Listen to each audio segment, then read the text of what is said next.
Namaste students. Today we shall be discussing the same chapter force and laws of motion, and today we shall be discussing little more deeply to the concept of third law of motion and the conservation of momentum. Right. So without making late, let's start it. From third law of motion we know that for every action there is equal and opposite reaction. Right. So if let's say this is a wall, I am applying force in this direction, x Newton force in this direction. So the wall will also give me reaction of the same x Newton in the opposite direction. Right. So if this is true, then this is what the third law of motion states. Right. So if third law of motion states this, then we have seen that fruits used to fall to the ground. Right. And as they fall to the ground, they are attracted by the gravitational force. Right. And as the third law of motion states that every force, for every action there is equal and opposite reaction. So for every action, if there is equal and opposite reaction, if our earth is attracting this fruit with some force, then this mango or this fruit must be attracting our earth with the same force. According to third law of motion, for every action there is equal and opposite reaction. So if this third law is valid here, if this mango is also attracting the earth with same force, then why that mango is falling or earth is not falling, or earth is not going to the mango? Why this happens? Right. To know this, we should understand a little more deep in the concept of third law of motion. Right. So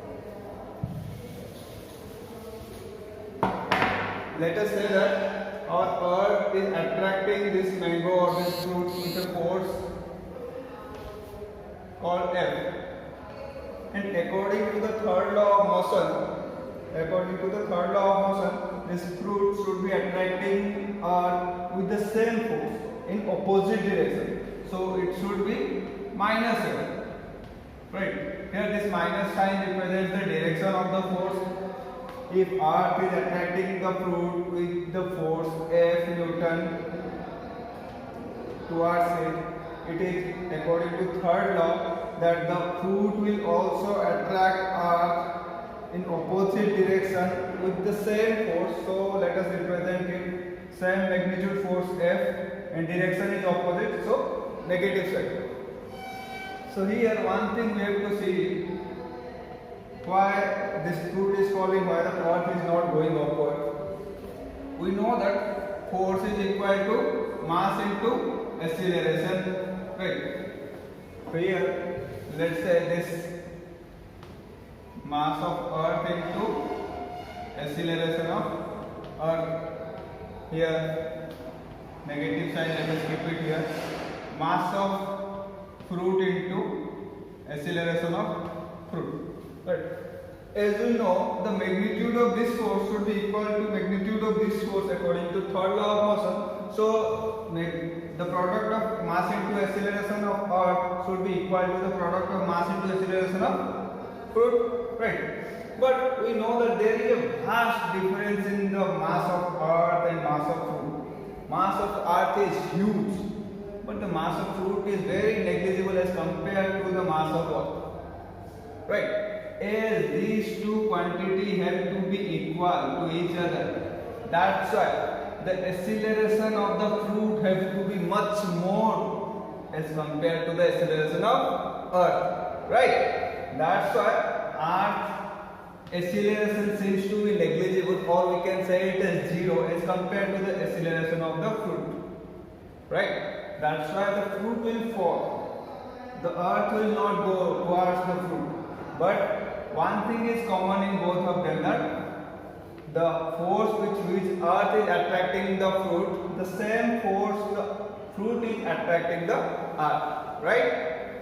So you should keep in mind that the object or the body having more mass will experience less acceleration, and the body which is having less mass will experience more acceleration. Here the earth is having more mass, heavy mass as compared to the mass of the fruit. That's why its acceleration will be negligible as compared to the acceleration of the fruit. That's why earth do not move, fruit move towards the earth, right? Now let us understand the concept of conservation of momentum. Earlier while studying second law of motion, we have already came across the concept of momentum.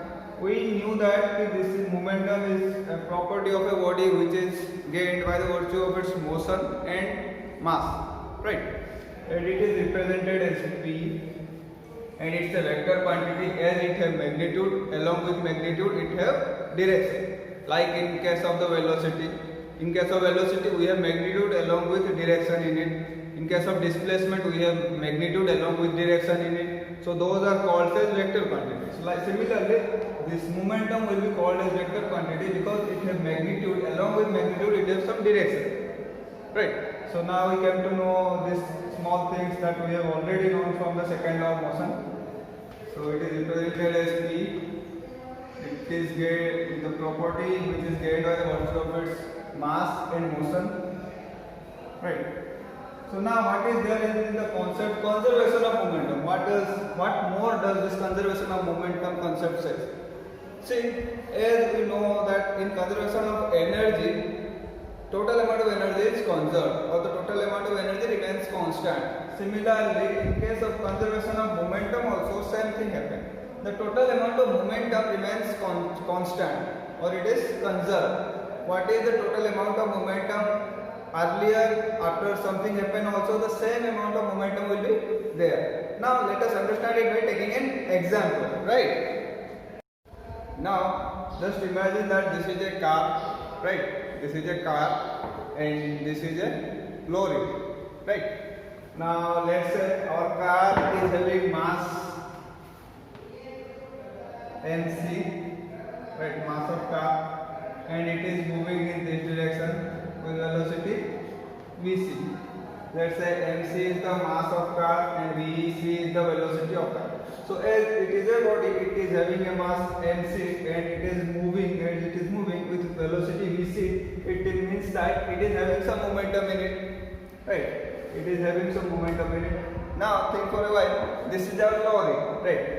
And our lorry, mass of our lorry is ml and it is moving in this direction with velocity vl. Now as this is also a body of mass ml and moving with velocity vl, so it is obvious that it will be also having some momentum because momentum depends upon mass and velocity. If a body has mass and velocity, then it must be having some momentum. In both the cases we are having mass in case of this car, in case of this lorry, and we are also having velocity which is vc in case of car and vl in case of lorry. So as they are moving in opposite direction, so let's say it is obvious that there will be accident will be happening, right? So let's say accident happens. Now if accident happens, what will be changing in both the cases? See, this mass won't be changing. Just imagine that there is no parts got broke by this accident. Mass won't be changing, but this velocity will obviously change, right?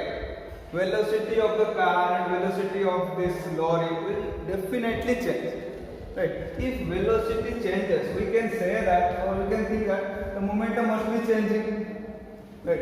As momentum depends upon mass and velocity, here the mass is not changing but velocity is changing. As the velocity is changing, we can say that the momentum is changing.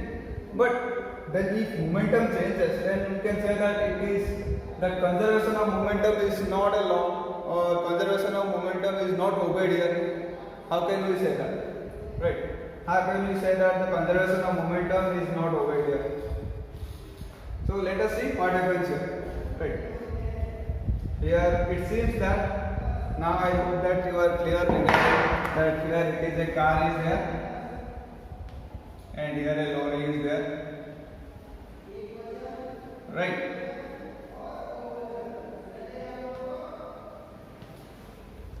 Now as the velocity changes, you can say that the momentum is not conserved because momentum changes, the velocity changes or mass changes. Here we are assuming that mass is not changing but the velocity is changing because of accident, and as accident happens velocity is changing, then we can say that the momentum is changing here. But what does the conservation of momentum states that? Conservation of momentum states that what the amount of momentum will remain constant or the total amount of momentum will remain conserved. Let's say here before before collision,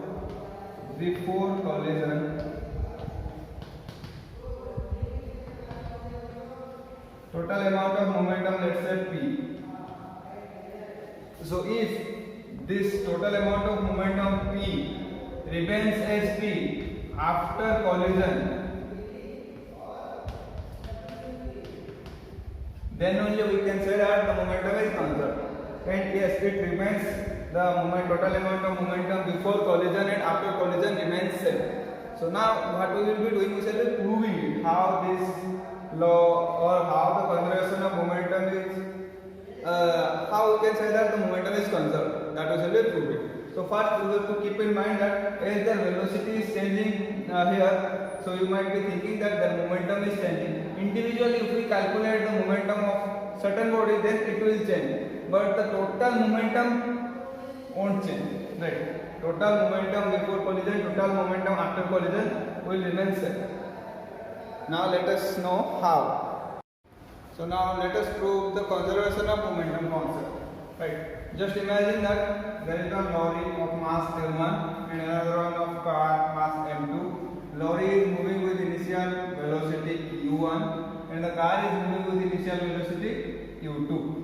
So these are the conditions before collision. Now let's say the collision occurs for time t, and after collision the velocity must be changing. Let's say the velocity of lorry became v1 and the velocity of car became v2, right? So here what we have to prove, that the total momentum should be equal to the total momentum before and after collision. That is, we have to prove here that m1 u1 plus m2 1 minute. So these are the conditions that have happened. What we have to prove, I am writing it here. Initial momentum is this one, m1 u1 plus m2 u2 before collision must be equal to m1 v1 plus m2 v2. If we could prove this, then we can say that the momentum is conserved, right? So let us see what is happening here. Let us say after the collision, the force imparted by lorry will be equal to F, right? So F, what is the value of F would be, we know that force F is equal to force, and which is equal to mass into acceleration. Here the mass of lorry is m1, and what is the acceleration of lorry? Here final velocity is v1, initial velocity is u1.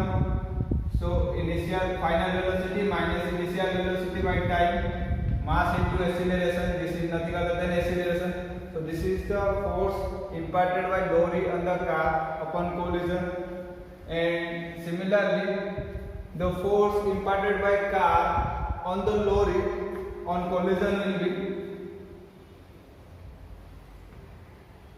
mass is m2 into acceleration, which is also equal to change in velocity.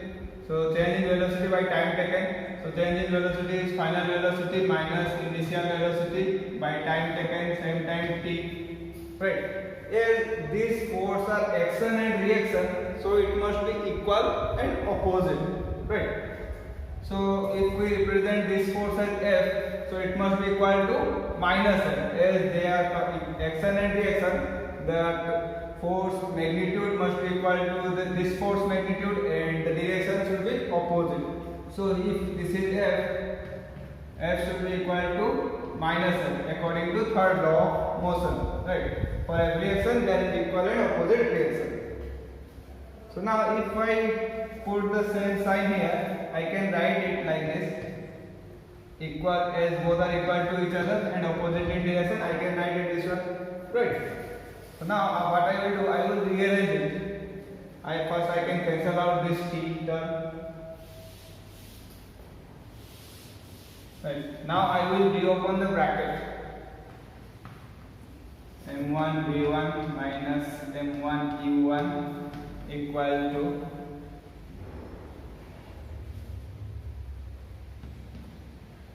minus m2 v2 minus m2 u2. Right?